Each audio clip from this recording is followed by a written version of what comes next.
नमस्कार दोस्तों, सबका स्वागत है मेरे YouTube चैनल PKS रिएक्शन में। जो मैं वीडियो आप लोगों के लिए लेके आया हूँ वो पाकिस्तान से है और आज की वीडियो बहुत ही मस्त है। मस्त इसलिए है क्योंकि आज मैं जो वीडियो आप लोगों के साथ शेयर करना जा रहा हूँ वो ये है कि आखिर जो पाकिस्तानी हैं वो भारत के खिलाफ़ इतना जहर क्यों उगलते हैं, आखिर प्रॉब्लम क्या है। तो प्रॉब्लम क्या है मैं इस वीडियो का सबसे पहले आपको टाइटल बता दे रहा हूँ, आपके समझ में आ जाएगा।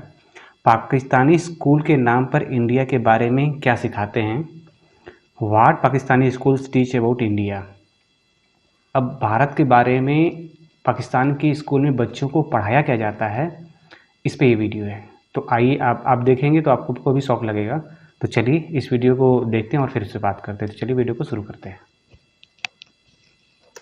हेलो भाई लोग, मैं हूँ फैक्ट भाई। और क्या आपको पता है 1965 का वॉर इंडिया नहीं पाकिस्तान जीता था और पूरा इंडिया पाकिस्तान के कब्जे में चला गया था, पर दरिया दिली दिखाते हुए पाकिस्तान ने जीता हुआ सारा हिस्सा इंडिया को वापस लौटा दिया। ना ना ना, ऐसा हम नहीं, पाकिस्तान की इस स्कूल बुक में लिखा हुआ है। लेकिन बस इतना ही नहीं, हिंदुस्तानी काफिर हैं, धोखेबाज हैं, ऐसा बच्चों को 4th स्टैंडर्ड से ही सिखाया जाता है। फिर यही नादान बच्चे ऐसा कुछ कह देते हैं, इनको रहने नहीं देना चाहिए, जब तक मुसलमान नहीं बनेगा तब तक इधर न रहने दे। मतलब यहाँ के जो हिंदू हैं उनको इस्लाम कबूल करवाना चाहिए जी।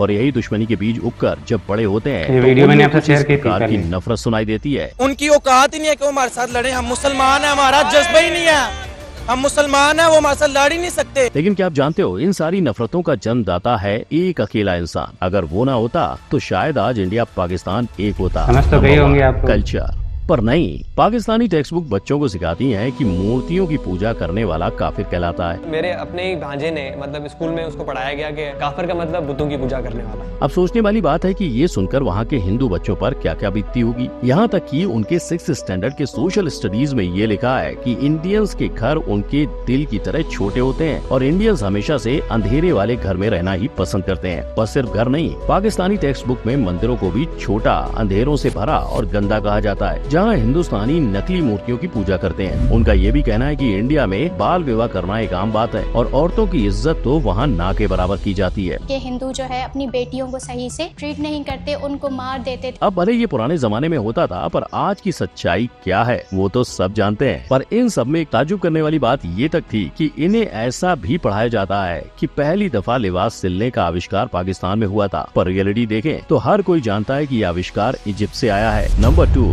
जियोग्राफी। 8th स्टैंडर्ड के बच्चों की बुक्स में तो इंडियंस को ही धोखेबाज कहा जा रहा है। मकसद ये था कि किसी न किसी तरह अंग्रेज की गुलामी से निजात मिले, लेकिन हस्बे आदत हिंदू ने मुसलमानों के साथ हर जगह धोखा किया। दरअसल उनका कहना है कि जब ब्रिटिशर्स इंडिया में राज कर रहे थे तब उन्हें भगाने में मुसलमानों ने हिंदुओं का साथ दिया था, पर उसके बदले में पार्टीशन के रूप में हमें सिर्फ धोखा मिला। लेकिन अगर एक्चुअल हिस्ट्री की बात करें तो बंटवारे से पहले 1906 को ढाका में एक मुस्लिम लीग बनाई गई, जिसकी हार 1937 के चुनाव में कांग्रेस पार्टी द्वारा हुई। फिर कांग्रेस ने आम जनता को साथ लेके चलना शुरू किया, पर इस वजह से यूपी, बंगाल और पंजाब के मुस्लिम जमींदारों को खतरा महसूस होने लगा। उन्हें लग रहा था कि ऐसे ही चलता रहा तो कांग्रेस पार्टी आम लोगों को बढ़ावा देगी और हमारा रुतबा कम हो जाएगा, हमारी जमीन जायदाद सब में बांट दी जाएगी। और इसी वजह से अपने रुतबे को बचाने के लिए उन्होंने इंडिया पाकिस्तान पार्टीशन की नींव रखी।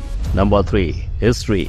अब बंटवारा तो हो गया, पर उसका सारा इल्जाम उन्होंने हिंदुस्तानियों पे डाल दिया और ऊपर से 11th और 12th में पढ़ते बच्चों को हिस्ट्री में ये सिखाने लगे। 11वीं और 12वीं जमात के लिए है। इंसानियत दुश्मन हिंदुओं और सिखों ने हजारों बल्कि लाखों औरतों, बच्चों, बूढ़ों और जवानों की इंतहाई बेदर्दगी और संगदिली से कत्ल किया और बेआबरू किया। इतना ही नहीं, इन्होंने तो पूरी हिस्ट्री बदल के रख दी है। जैसे 13वीं सदी में पाकिस्तान के दायरे में पूरा उत्तर भारत और बंगाल आ चुका था, तब अलाउद्दीन खिलजी ने दक्षिण तक का भारत जीतकर उसे पाकिस्तान का हिस्सा बना दिया और 16वीं सदी तक तो पूरा इंडिया गायब हो गया था और दुनिया के नक्शे में सिर्फ पाकिस्तान बचा था। अब जो पाकिस्तान बना ही 1947 में था, वो 13वीं और 16वीं सदी में ये सब कैसे कर सकता है? ऐसा सब ऊट पटांग लिखा गया MD जफर की किताब a text book of Pakistan studies में। और ऐसे इनके बिना से पैर वालों वाली हिस्ट्री की हद तो तब पार हुई जब उन्होंने कहा कि 1965 का वॉर असल में पाकिस्तान ने जीता था। पाकिस्तानी सेना ने भारत के कई इलाके जीत लिए और जब भारत भारत हार की कगार पर था,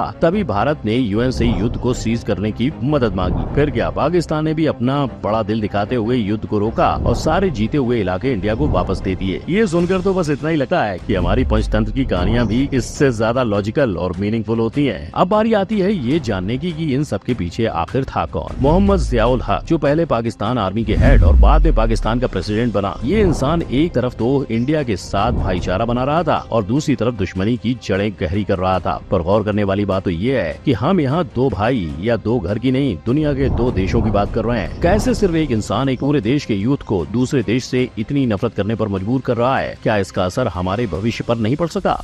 नंबर 4, सोशल इम्पैक्ट। क्योंकि सोचो, अगर एक मासूम बच्चा स्कूल में बैठा है और अचानक से पढ़ते वक्त टीचर ऐसी बात सिखा दे कि जिससे पूरा क्लास उस बच्चे को ऐसी नजरों से देखे जैसे उसने कोई गुनाह किया हो, तो और यही पाकिस्तान में इसके साथ हुआ था। ऐसी चीजें हम पढ़ते थे तो इस तरह से होता था कि सब क्लास के जो लोग होते थे मेरी तरफ एकदम से देखते थे। दुश्मनी के लेसन तो मानो आम बात है उनके सिलेबस की, पर इनकी इसी शिक्षा का आज नतीजा प्यू रिसर्च सेंटर की स्टडी में सामने आया है, जिसमें बताया गया कि पाकिस्तान पूरी दुनिया में तीसरे नंबर पर आने वाली इंटॉलरेंट कंट्री है। अब ऐसे गलत इन्फॉर्मेशन देकर लोगों को गुमराह करोगे तो लोग तो इन्फ्लुएंस होंगे ही। और ये बात खुद पाकिस्तानी राइटर और हिस्टोरियन के अजीज भी अपनी बुक मर्डर ऑफ हिस्ट्री में कही है, जो यूके की यूनिवर्सिटी से पढ़े हैं। और शायद जब वो पाकिस्तान से निकलकर बाहर पढ़ने गए तब उन्हें असली हालातों का पता चला होगा, जिस वजह से उन्होंने ये तक कहा है कि पाकिस्तानी टेक्स्ट बुक कई सारे एरर्स, गलत उदाहरण, गलत डेफिनेशंस और झूठे बयान से भरी हुई है। कई जगह पर तो सरासर झूठ, आधा सच और वन साइडेड ओपिनियन बताए गए हैं। अब एक और पाकिस्तानी टेक्स्ट बुक में इंडिया के बारे में गलत बोल के झूठा इतिहास सिखाया जा रहा है, वहीं दूसरी ओर इंडिया में जो सच्चाई है वो ही सिखाई जा रही है, जिसकी वजह से इंडिया में आज हिंदू और मुस्लिम प्यार से रह रहे हैं और अपना कीमती वक्त फिजूल की बातों में ना गवा के तरक्की में लगा रहे हैं। पर कुछ पाकिस्तानी प्रोफेसर हैं जो सच का साथ देना चाहते हैं। लेकिन मेरा ये कहना है कि कम से कम हमें दानिस्ता झूठ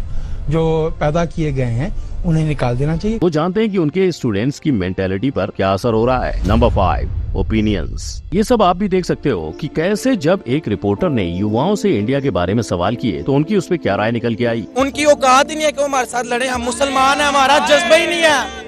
हम मुसलमान हैं, वो हमारे साथ लड़ ही नहीं सकते। ये बातें सुन के साफ समझ आ रहा है कि लोगों का ब्रेन वॉश किस हद तक किया गया है। और सिर्फ युवा नहीं, टीनेजर बच्चों के दिमाग में भी ऐसा ही कुछ भरा गया है। इतनी नफरत दिमाग में आ कहां से रही है? और जब उन्हें पूछा गया कि असल में कौन करता है लड़ाई, तो बच्चों ने कहा इंडिया वाले करते हैं ज्यादातर। और शायद ये सिर्फ पाकिस्तानी एजुकेशन ही नहीं, मीडिया इन्फ्लुएंस का भी असर है, क्योंकि इसी असर के चलते बच्चों के मन में बदले की भावना तक जाग गई है। हाँ, वो उनके बदला लेंगे, वो उधर से उनका बदला लेंगे। अब सोचने वाली बात है कि ये टीनेजर्स आगे जाके पाकिस्तान का भविष्य बनेंगे और यही बच्चे आज इंडिया को एक देश तक मानने से इनकार कर रहे हैं। इंडिया कैसा मुल्क है?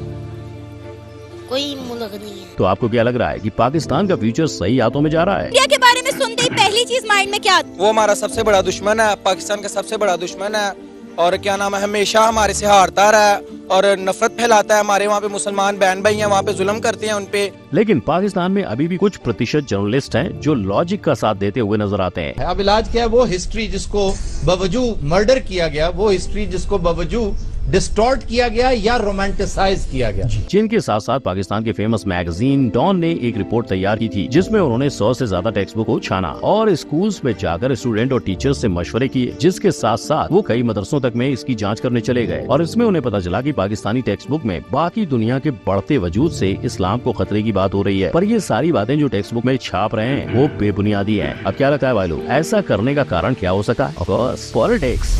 Number 6, conclusion. और इसी पॉलिटिकल एजेंडा को पूरा करने के लिए भले ही पाकिस्तानी पॉलिटिशियंस ने एजुकेशन सिस्टम में इंडिया के लिए नफरत के बीज बोए थे, लेकिन आज उन्हीं बीजों से बना हुआ पेड़ का नतीजा पाकिस्तानी युवाओं को ही भुगतना पड़ेगा। ऐसी सोच उनकी तरक्की के बीच तो आ ही रही है, लेकिन अगर इन बच्चों को बाहर किसी देश में कुछ कर दिखाने की अपॉर्चुनिटी मिली तो वो उधर इसी गलत नॉलेज के साथ जाएंगे। तो आज फैक्ट भाई ने आपको बताया कि सरहद के उस पार बच्चों को हिस्ट्री बुक में कैसे बेझिझक झूठ परोसा जा रहा है और उसकी वजह से बच्चों और युवाओं पर हुआ असर देख लगता नहीं कि आने वाले दिनों में भी इंडिया पाकिस्तान के बीच की दुश्मनी कभी खत्म होगी। परफेक्ट भाई यही आशा करता है कि हर एक इंसान दूसरे इंसान को इंसानियत की नजर से देखे, क्योंकि हिंदू मुस्लिम सिख ईसाई हम सब हैं भाई भाई। और इसी के साथ अगर आपको देखना है कि पाकिस्तान, तो यहाँ पे दोस्तों वीडियो ख़त्म हुआ। अब आप सोचो कि किस हद उन बच्चों का माइंड सेट होगा जिन बच्चों को ये पढ़ाया जाता है। मतलब जो चारों वॉर्स हुई हैं भारत और पाकिस्तान के बीच में, ये बताया जाता है पाकिस्तान की टेक्स्ट बुक में कि सारी की सारी पाकिस्तान जीता है। और यहाँ तक कि आप सोचो कि पाकिस्तान का वजूद 1947 के बाद आया है, ठीक है। तो उसके पहले ही वो पूरे के पूरे जो रीजन था एशिया का, भारतवर्ष था, वो पूरा का पूरा उसमें पाकिस्तान का राज था, मुग़ल का राज था। मुग़ल का राज तो एक बार कह सकते हैं, लेकिन पाकिस्तान का राज था, वो उनके टेक्स्ट बुक में पढ़ाया जाता है। और जो जनरल ज़िया हक था, वो बंदे ने ही ये सारी गड़बड़ी वहाँ से शुरू की, क्योंकि वो पूरी तरह से रेडिकलाइज, मैं कह सकता हूँ कि जनरल था, और उसी ने ही पूरे पाकिस्तान की टेक्स्ट बुक को पूरी तरह से बदलना स्टार्ट कर दिया। और आज जब किसी भी पाकिस्तानी से पूछो इंडिया के बारे में, तो वो हमेशा जहर ही उगलता है। उसका कारण यही है कि जब आपका जो छोटा बच्चा होता है, उसकी जब जहन में ही तुम ये डाल दोगे कि भाई ये काफिर है, या फिर ये तुम्हारे नफ़रत के लिए बना है, या तुम उसे श्रेष्ठ हो, या तुम्हारे अंदर जज्बा है, तो फिर वो इससे अधिक सोचेगा कि उसके अंदर तो पहले से ये डाल दिया गया कि वो सुपीरियर है, वो सबसे अच्छा वही है। फिर उसको कुछ सीखने की ज़रूरत उन लोगों से क्या होगी, या फिर उनसे आगे बढ़ने की ज़रूरत क्या हो, तो पहले से ही आगे हैं। तो ये सारा मन में जो कचरा लेके वो चलते हैं।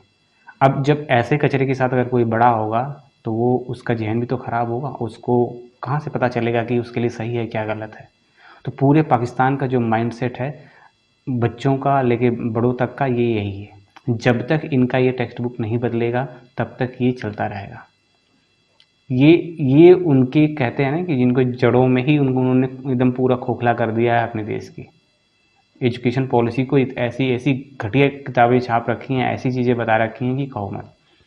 आपने इस फैक्ट में देखा ही। बाकी एक और किताब है जिसको पढ़ के ये गुमराह होते हैं। जो उसको पढ़ लेता है तो कभी कभी इस्लाम छोड़ देता है, और जो या तो फिर कट्टर हो जाता है। वो किताब कौन सी है, आप कमेंट्स के माध्यम से ज़रूर बताइएगा। और वीडियो अगर आपको अच्छी लगी हो तो वीडियो को लाइक कर दीजिएगा, और अभी तक चैनल को सब्सक्राइब नहीं किए तो प्लीज़ चैनल को सब्सक्राइब कर लीजिएगा। फिर मिलते हैं किसी नेक्स्ट वीडियो में, तब तक के लिए जय हिंद।